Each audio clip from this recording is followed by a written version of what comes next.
함께 은혜 나눌 말씀은 요한복음 매일 성경 순서에 따라서 본문 보도록 하겠습니다. 요한복음 5장 35절에서 39절입니다.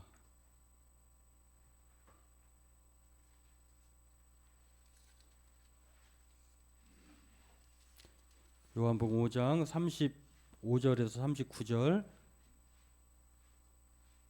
같이 읽도록 하겠습니다.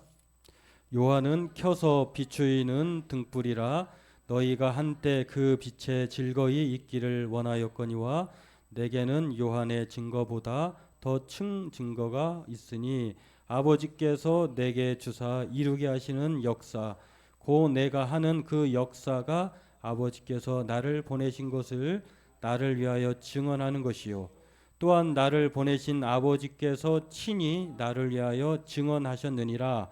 너희는 아무 때에도 그 음성을 듣지 못하였고 그 형상을 보지 못하였으며 그 말씀이 너희 속에 거하지 아니하니 이는 그가 보내신 이를 믿지 아니함이라. 39절 한 절 더 읽겠습니다. 너희가 성경에서 영생을 얻는 줄 생각하고 성경을 연구하거니와 이 성경이 곧 내게 대하여 증언하는 것이니라. 아멘. 구정설을 맞이했는데 우리가 새해 맞이해서 인사했습니다만 한 번 더 같이 인사하겠습니다. 새해도 복 많이 받으시길 바랍니다. 새해 복 많이 받으십시오. 하나님의 복 많이 받으십시오. 이 세상에 주어진 모든 복을 다 여러분이 받기를 원합니다. 제가 오늘 상당히 기분이 좋은데요. 왜 좋으냐면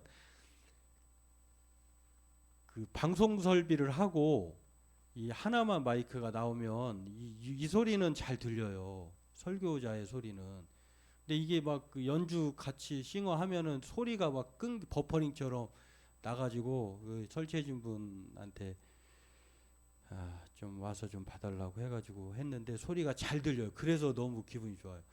답답했던 것이 좀 뚫린 것 같아서 그 감사하고 또 우리가 좀 여러 가지 그 문제를 두면 그때그때 해결하지 않으면 시간이 지나면 뭔가 좀 지연이 돼서 서로에게 불편함을 주는데 그런 일들이 좀 없도록 사전에 미리미리 있으면 그렇게 행하여야 되겠다 하는 그 교훈도 생각하게 됩니다.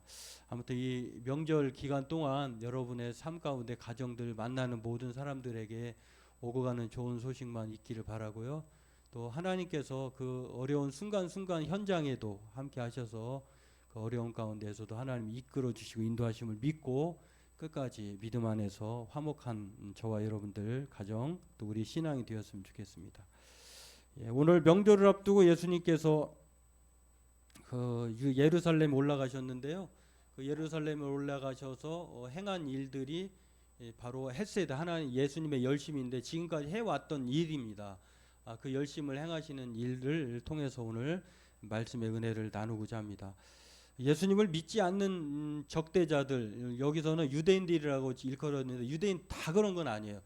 그 중에서도 특별히 그 하나님의 열심으로 살고자 하는 유대 지도자들, 종교 지도자들이 예수님에 대해서 반대했어요. 어떤 반대를 했냐면 아니 안식일이고 예루살렘 와서 38년 된 병자를 왜 고쳤냐 하는 이유예요. 그러니까 안식일에 일을 하면 안 되는데 환자가 38년 동안 신비에 의존해서 신화에 의존해서 가끔 천사가 와가지고 그 예루살렘 성곽에 있는 베데스다라고 하는 연못이 있어요. 그 이름의 뜻이 자비의 집이에요. 거기에서 천사가 와서 물을 한번 이렇게 흔들어 놓으면 누구든지 먼저 들어가는 사람이 어떤 병이든 상관없이 낫는다는 그런 신화가 있었어요. 신화. 그곳에 5 행각이 있었는데 오늘날로 얘기하면 병실이 한 뭐 큰 병실이 한 5개 동이 있다라고 생각하는 병실로 생각하면 되는데 거기에 수백 명이 모여 있는 각종 질병의 사람들이 모여 있는 것이에요. 그런데 예수님이 가장 불쌍하고 열악한 사람 38년 동안 알아온 이 환자를 보셨어요. 그리고 거기 가서 그의 하소연을 들으시고 그리고 들어가지 않아도 누가 들어서 던져야 물이 흔들려서 나은다고 생각했던 것을 다 깨버리고 그거 아니어도 예수님이 말씀만으로 이 환자를 고쳐줍니다. 정말 자비가 실현된 곳이에요. 예수님의 열심, 하나님의 열심인 이 긍휼과 자비와 은혜가 베풀어진 곳이 바로 이 환자에게 안식일 날 진행되었는데, 이것을 보고 이 유대 종교 지도자들이 예수님이 안식일에 일했다고, 고쳐냈다고, 그리고 그 환자의 입장에서는 들고 가면 안 되는데, 사실 4km 정도는 걸어가도 자기네 법으로도만 해도 괜찮거든요. 근데 그러면 안 된다고. 그러니까 예수님이 싫으니까 다 반대하는 거예요. 그 반대자들 앞에 예수님이 12절부터 쭉 길게, 오늘 읽진 않았습니다만 47절까지 말로 설득하는 거예요. 제발 이 하나님의 열심, 나의 열심을 폄하하지 말고 이 열심에 좀 참여해라. 그러면서 말로, 지금까지 예수님이 행동으로 보여주셨다가 오늘 긴 말로, 마치 항상 복음을 전하되, 아시스의 성 프란체스코가 한 말이라고 알려져 있습니다만, 항상 복음을 전하되 마지막으로 할 수만 있으면 말로 해라 라고 하는 최후의 수단을 오늘 동원하시는 것입니다. 오늘 이 헤세디의 이야기들을 살펴보고 함께 은혜 나누기를 원합니다. 오늘 이 예수님의 열심인 헤세드는 베스데스다 연못의 사건으로부터 시작됩니다. 제가 앞서 설명한 대로 베데스다라고 하는 자비의 집에 자비가 없어요.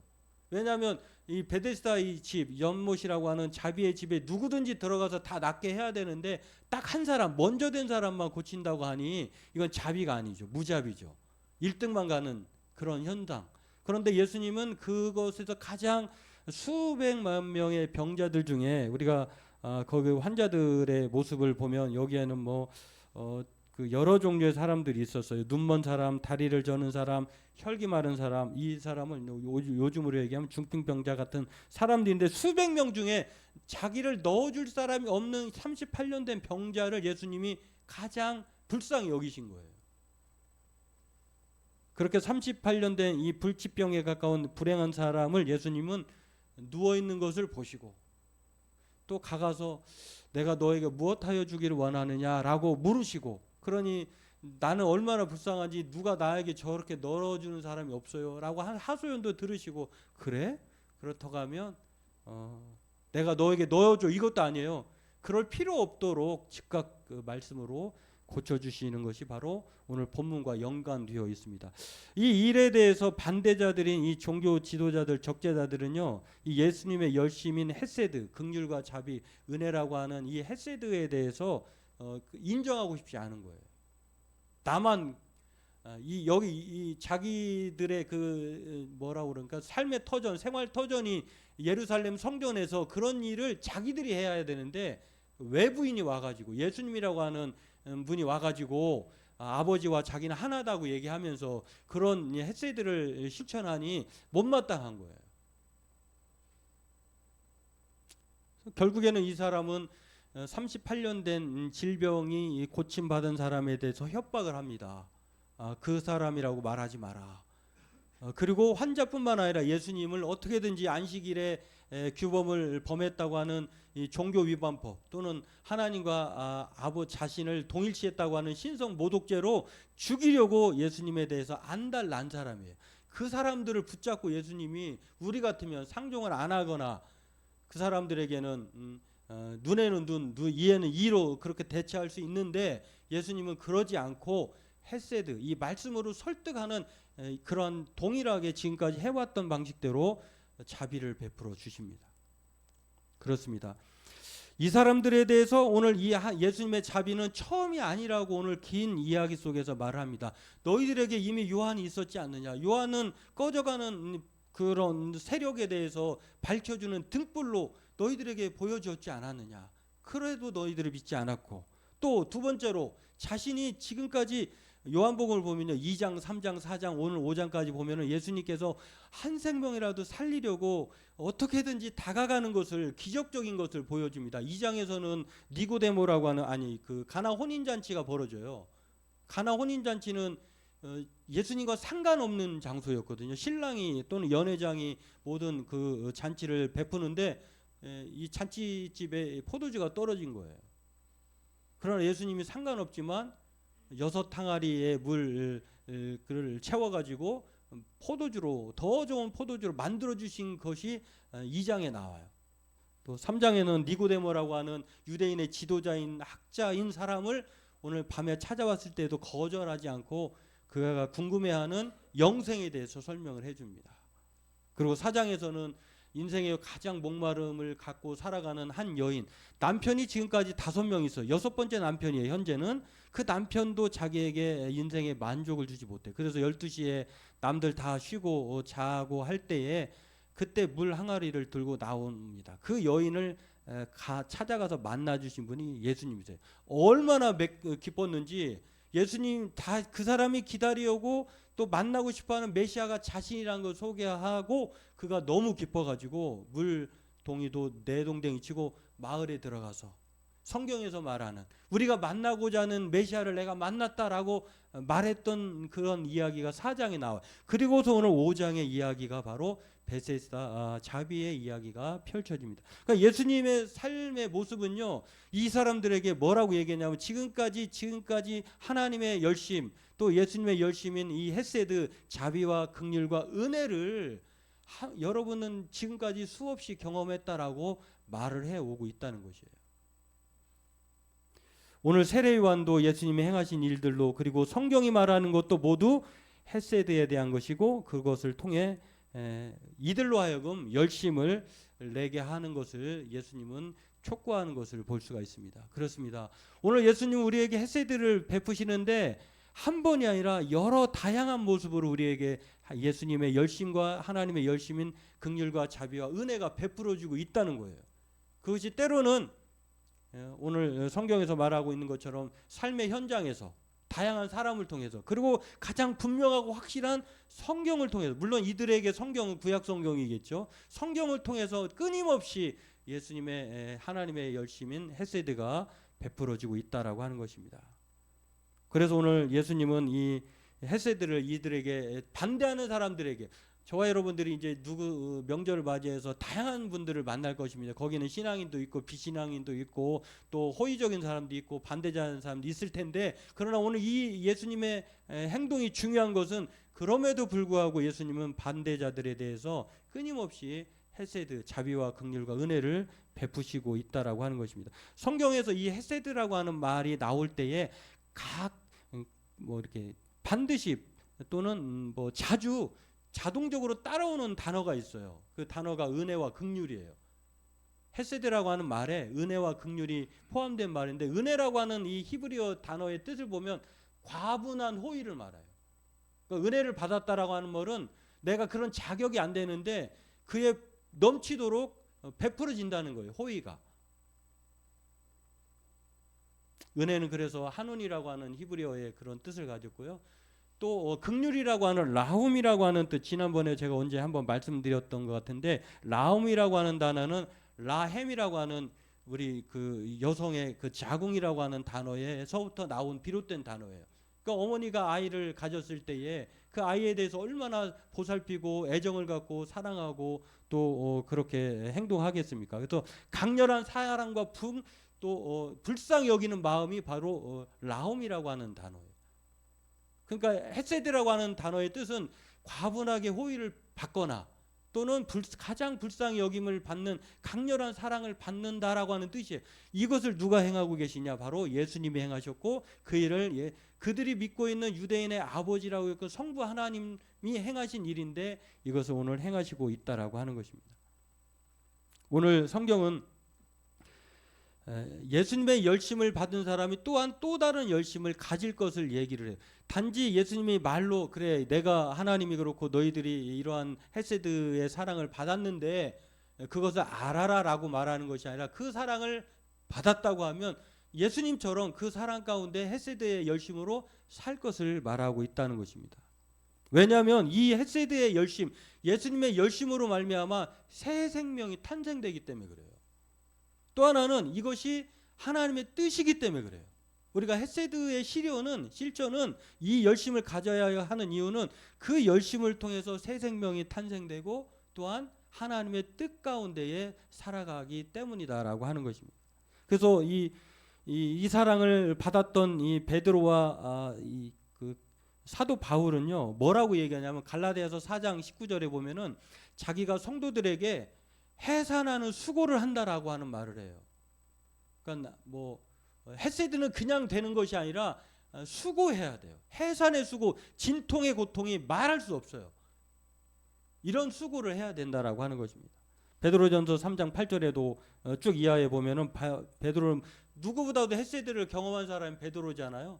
예수님을 3번이나 배반했지만 그럼에도 불구하고 기회에 사랑을 받아서 그가 예수님으로부터 다시 그 사랑 가운데 거하게 되는데, 그가 베드로 전후서를 썼는데 베드로 전서의 3장 쭉 이하의 17절에 보면 이렇게 말했어요. 선을 행함으로 고난받는 것이 하나님의 뜻일진데 악을 행함으로 고난받는 것보다 나으니라. 다시 말해서 선을 행한다고 하는 것은 예수님의 열심, 헤세드를 실천하는 것을 말을 합니다. 오늘 본문에서도 읽진 않았습니다만 29절에 이렇게 말합니다. 선을 행하는 자는 생명의 부활로, 악한 일을 행한 자는 심판의 부활로 나오리라. 그러니까 모두 다 예수님의 열심, 하나님의 열심, 이 헤세드를 받은 사람들은 반드시 선을 행하는 일에 최선을 다해야 한다는 것을 말씀을 하고 있습니다.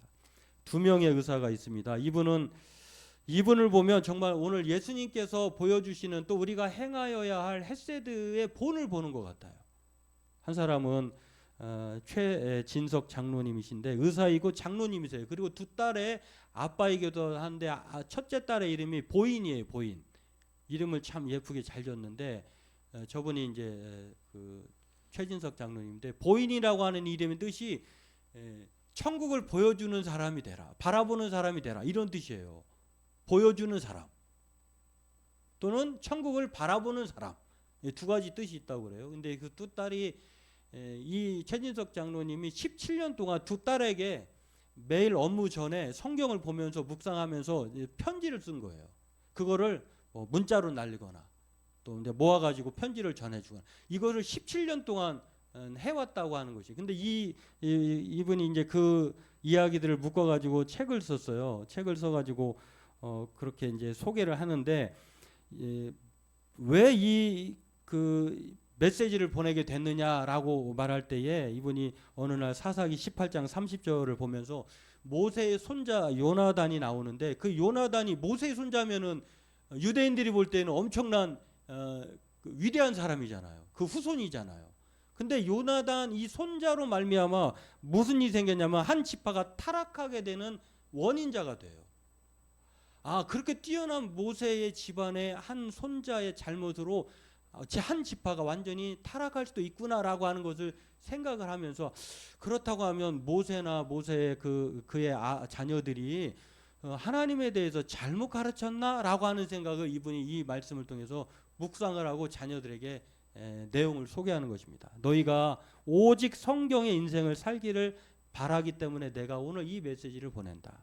사람은 어떤 것에 최종 우선순위와 순위를 그 최종 권위를 두느냐에 따라서 달라진다는 거예요. 신앙인들도 보면 세 종류의 사람이 있다는 것입니다. 어떤 사람은 전통에 기반해서 사는 사람, 교회 전통 이러니까 그렇게 살아가는 사람이 있고, 어떤 사람은 체험, 그러니까 체험과 전통과 또 성경에 기반을 두는 사람이 있는데, 이 기반에 따라 자기의 인생과 삶의 질이 달라진다는 거예요. 근데 아버지가 이 최진석 장로님이 하고 싶은 말은 무엇일까요? 어디에 기반을 두고 살고자 이 말씀을 쓰고 있을까요? 체험일까요? 전통일까요? 근데 전통에 기반을 두고 살아가는 사람들이 바로 예수님을 반대하는 적대자들, 유대 종교 지도자들이다라고 하는 거예요. 어떤 그거를 해도 듣지 않아요. 왜냐하면 사람의 전통이 하나님의 말씀보다 우선이기 때문에. 또 체험을 중시하는 사람은 하나님의 말씀에 귀 기울이지 않아요. 직접적인 자기 체험이 아니고서는 하나님의 말씀으로 확신하지 않아요. 그런 체험 직통계시, 체험 위주의 사람들은 초자인 현상만 추구합니다. 그러면서 이분이 최진석 의사이자 장로님이 진 두 딸에게 강력히 권하는 말은 무엇이냐면, 너희들이 전통이나 관습을 우선시하지 말고 하나님의 말씀으로 말미암아 우선시했으면 좋겠다. 그것이 바로 그것이 신앙인의 아버지가 바라는 인생을 그렇게 살기를 바라는 모습이고, 그리고 또한 그것이 안전하고 올바른 방향이다, 이렇게 말했어요. 이게 정확한 말이에요. 모든 성경은 교훈과 책망과 바르게 함과 의로 교육하기에 유익한 거예요. 전통이 아니라 체험이 아니라 성경이 그렇게 말을 하고 있어요. 인간극장에 그 소개된 사실이 있는데요. 방송이 2025년 1월 27일 월요일부터 31일 금요일까지 방송됐던, 잘 안 보는, 요즘 잘 안 보는, 그 시간대에 뭐 잘 안 보게 되는 방송이긴 한데, 인간극장에 소개된 이상한 진료실이라고 하는 정혜영이라고 하는 의사가 소개되었어요. 이제 저도 이거 그 설교 준비하다가 이분을 우연히 이렇게 보게 됐는데 참 끌려서 제가 오부작까지 다 봤어요. 이거를. 병원의 위치가 어디냐면, 우리 같으면은 사람들이 많은 곳, 그 다음에 건물이 뭐라 그럴까요? 좀 세련되고 또 고급진 곳, 이런 데에 개원을 해야 사람들이 많이 찾아오고 시설 보고도 놀라고 또 의사도 보고도 놀라서 많이 찾아올 거 아니에요. 근데 이분은 병원을 어디다 설치했냐면 전남 광주 광역시와 읍내 사이인 그런, 뭐라고 그럴까요? 좀 외지고 그러면서도 좀 가난하고 힘든 사람들이 살고 있는 재래시장 옆에다가 입구에다가 이 병원을 개원했어요. 미래영광의원. 좀 특이하죠. 근데 이분의 이력도 특이해요. 서울대 출신, 누구나 가고 싶어하는 서울대 출신이고, 그런데다가 전도 유망한 IT, 외국계 IT 기업에 31살까지 직장을 다녔어요. 그런데 31살쯤에 이분이 위암이라고 하는 판단을 받게 됐어요. 그러니까 아버지도 의사고 엄마는 약사고 집안이 다, 여동생하고 여동생 둘 다 안과 의사고 산부인과 의사 집안이에요. 근데 본인은 의사가 아니에요.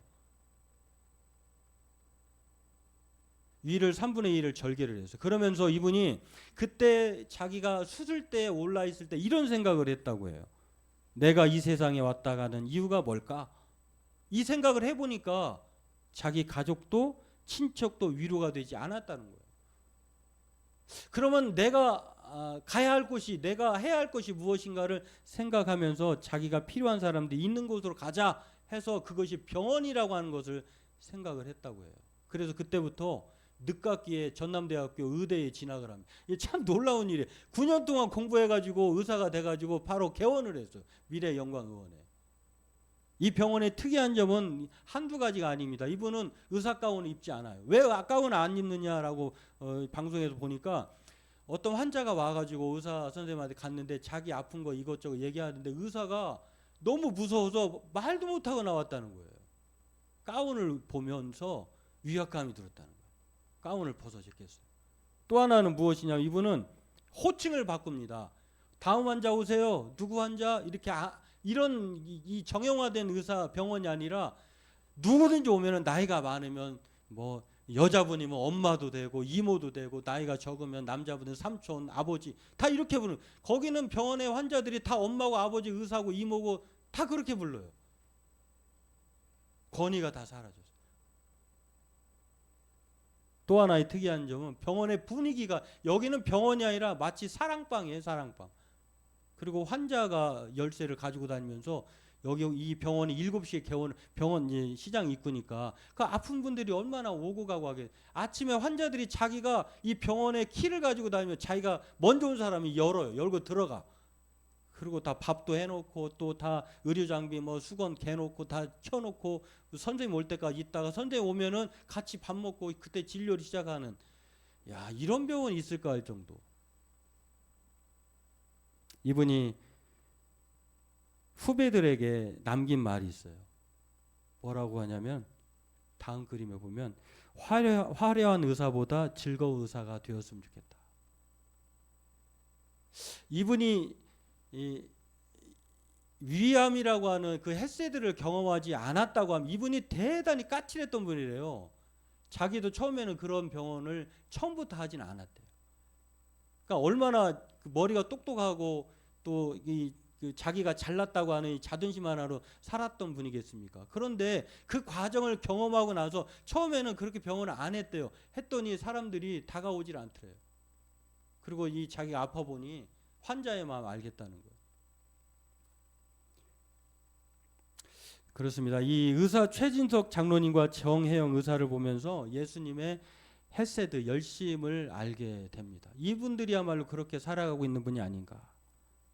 최 장로님의 열심은 딸들이 오직 성경으로 체험이나 전통에 기반을 두지 않은 안전하고 올바른 그 하나님의 말씀을 붙들고 살고자 하는 그런 하나님의 열심인 성경을 통해서 살아가고자 하는 그런 마음이고, 정혜영 의사 같은 경우는 진료 철학인 환자 가까이 가겠다라고 하는 이 마음의 철학을 진심으로 실천하는 그런 의사다라고 하는 것입니다. 오늘 이 두 사람의 열심, 그리고 오늘 하나님 아버지와 이 성경이 말하는 그 열심, 그리고 예수님이 이 적대자들에게 보여주는 이 열심은 우리가 닮아야 하는, 바울이 우리에게 자신이 그랬던 것처럼 해산하는 수고를 하여야 한다고 하는, 자기를 닮으라라고 이렇게 말한 것처럼 오늘 저와 여러분들도 모처럼 모여서 명절을 맞이할 텐데, 오늘 이 헤세드를 좀 생각하면서 우리 또한 그런 삶을 살아야 하지 않나, 그런 생각을 해보게 됩니다. 바라기는 저와 여러분들도 우리 또한 이 헤세드, 자비와 긍휼과 은혜 열심을 받은 사람으로서 우리의 인생을 이렇게 헤세드의 열심으로 살아가는 그런 마음 먹고 또 그렇게 행동하는 저와 여러분 되길 주의 이름으로 축원합니다. 기도하겠습니다. 하나님, 우리가 항상 복음을 전하되 필요하다면 말로 하라고 하는 어느 누구의 말처럼 오늘 예수님이 몸소 실천하신 이 헤세드의 열심을 또한 우리는 기억하며, 우리 또한 그 열심을 받은 자로서 바울처럼 자신과 같이 본받기를 원하는 것처럼 우리 또한 이 본받는 자로 살아가는 우리 온 성도님들 다 되게 도와주옵소서. 나의 헤세드로 말미암아, 나의 이 열심으로 말미암아 다른 사람의 생명이 구원되고 또 다른 사람들과 함께 더불어 화목하게만 된다면 우리가 그 모든 것들을 내려놓고 예수님의 열심에 동참하기를 그렇게 선언하는 우리 성도들로 살아가게 도와주옵소서. 예수님의 이름으로 감사하며 기도합니다. 아멘.